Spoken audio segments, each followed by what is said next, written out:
On va maintenant ouvrir une large page consacrée au projet de budget qui sera au centre des débats à partir de cet après-midi à l'Assemblée nationale. Et la discussion ne se déroulera pas dans une ambiance sereine.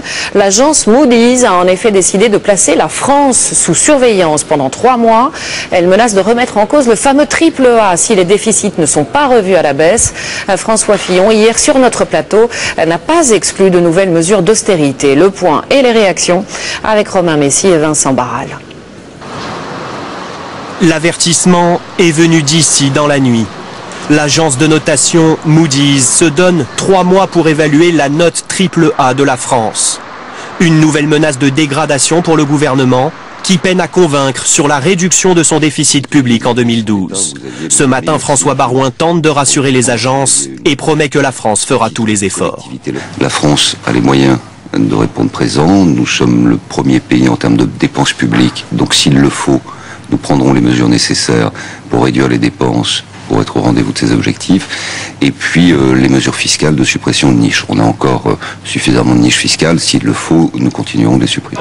Un contexte de plus en plus pesant alors que commence ce matin l'examen du budget 2012 à l'Assemblée nationale. Un budget calculé sur une prévision de croissance de 1,75%, quand la plupart des économistes affirment qu'elle ne dépassera pas 1%. Dès hier soir, François Fillon laissait entendre un nouveau tour de vis budgétaire.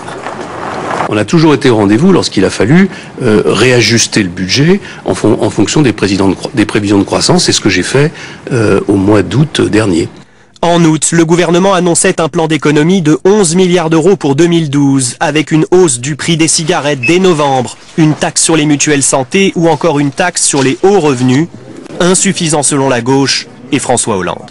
J'ai déjà dit depuis longtemps que les mesures qu'avait prises le gouvernement n'étaient pas à la hauteur de ce qui était exigé. Il y a des mesures à prendre. Le gouvernement n'a pas pris les bonnes. Il y a encore temps qu'il puisse se corriger. S'il ne le fait pas, nous aurons à le faire. Sauver la note triple A de la France reste la priorité du gouvernement. Une dégradation la condamnerait à emprunter plus cher et à faire exploser sa dette publique. Alors, comment le chef de l'État réagit-il à cette menace de l'agence Moody's? Pour le savoir, nous retrouvons Jeff Wittenberg qui suit Nicolas Sarkozy lors d'un voyage consacré à l'emploi des jeunes à Nice. Jeff, bonjour. Le président de la République a abordé ce dossier ce matin lors du petit déjeuner de la majorité. Oui, bonjour Elise. Et effectivement, avant de venir ici à Nice parler de formation professionnelle, le chef de l'État n'a pas masqué ses inquiétudes ce matin au cours de ce petit déjeuner traditionnel de la majorité le mardi matin. Alors, il a certes évoqué cette agence de notation et la note triple A, mais il préfère voir, lui, la bouteille à moitié pleine en expliquant que la France bénéficie toujours de cette notation et que c'est grâce à son action, en tout cas selon l'Élysée. Maintenant, ce qui suscite le plus d'inquiétude aujourd'hui à l'Élysée et ce sur quoi le chef de l'État a insisté, c'est la crise grecque, c'est l'avenir de l'Europe. Et là, les mots sont très forts. Nicolas Sarkozy a dit, je vous le cite, qu'on jouait notre destin dans les 10 prochains jours. Les mots sont très forts. Un conseiller du chef de l'État me disait même que lors du sommet de Bruxelles, le week-end prochain, il y avait une chance sur 2 pour que l'Europe explose. On sait de toute façon que le président de la République s'exprimera dans les prochains jours à la télévision. Ce qui est sûr, c'est que cette dramatisation a évidemment une dimension politique. Au moment où la crise bat son plein, au moment où les choses vont très mal, le président laisse entendre finalement qu'il faut un capitaine à bord et que c'est donc lui qui doit tenir la barre. Jeff Wittenberg en direct de Nice. Merci à vous, Jeff. Et puis, conséquence immédiate de cette mise sous surveillance de l'agence Moody's, la bourse de Paris a chuté de 2 points dès l'ouverture. Ce sont surtout les valeurs bancaires qui sont chahutées. BNP Paribas, moins 6,22%. Société Générale, moins 6,10%. Crédit Agricole, vous le voyez, moins 4,56%. En annonçant de nouvelles mesures d'austérité, c'est sûr, le Premier ministre ne va pas être populaire. Beaucoup de ménages français ont déjà le sentiment d'être passés à la caisse pour réduire les déficits publics.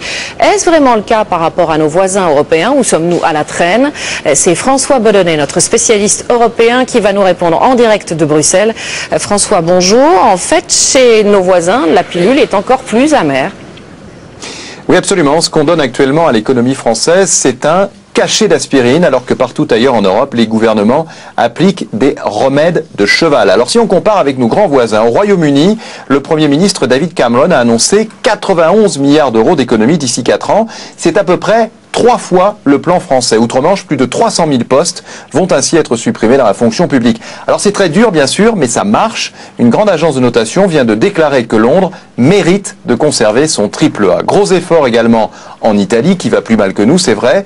Rome a présenté 2 plans d'austérité, montant total 84 milliards d'euros. Et en Allemagne, enfin, eh bien, le plan de rigueur est de 80 milliards d'euros sur 3 ans. C'est à peu près 3 fois, là encore, l'effort français, alors que Berlin est moins endetté que Paris et que l'Allemagne est le pays de référence en Europe. Alors on savait déjà que la France allait devoir faire plus en matière d'austérité. Ce qu'on vient d'apprendre, Élise, c'est que ce doit être tout de suite.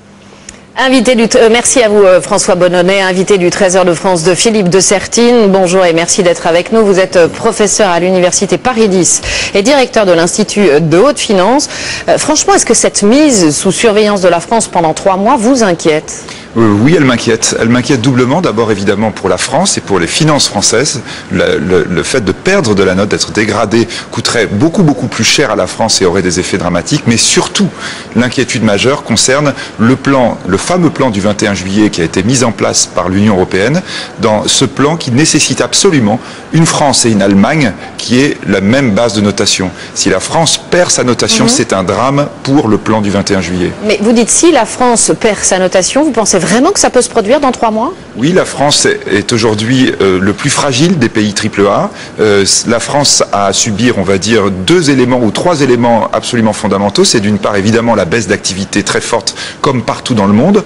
Ensuite, la question grecque. Et enfin, la problématique des banques. Dexia a sonné comme une alarme très forte pour les agences de notation. Et évidemment, l'application du plan est quelque chose qui inquiète tout le monde. Alors, si vous êtes inquiet, quelles sont les mesures que doit prendre le gouvernement en urgence ? La seule solution, enfin, les agences de notation d'ailleurs essaient d'avoir un déroulé qui permette une réaction.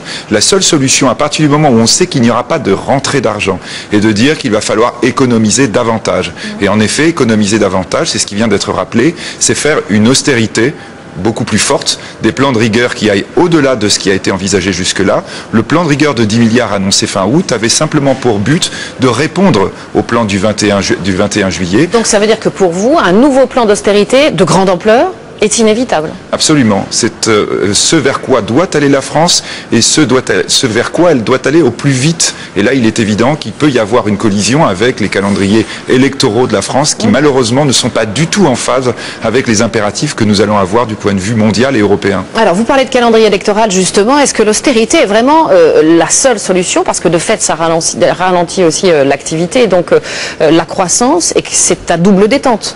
Bien entendu, l'austérité, et c'est ce que nous proposons et ce que nous exigeons de tous nos partenaires. Aujourd'hui, nous avons exigé que l'Italie fasse un plan d'austérité beaucoup plus dur. On le sait, ça a des conséquences négatives, mais c'est la seule solution quand, de toute façon, il n'est pas question d'espérer quoi que ce soit sur le front de la croissance, ce qui est bien notre cas actuellement. Merci à vous, Philippe de Sertine. On a donc compris, plan d'austérité, si on vous en croit, et plan d'austérité d'ampleur dans les semaines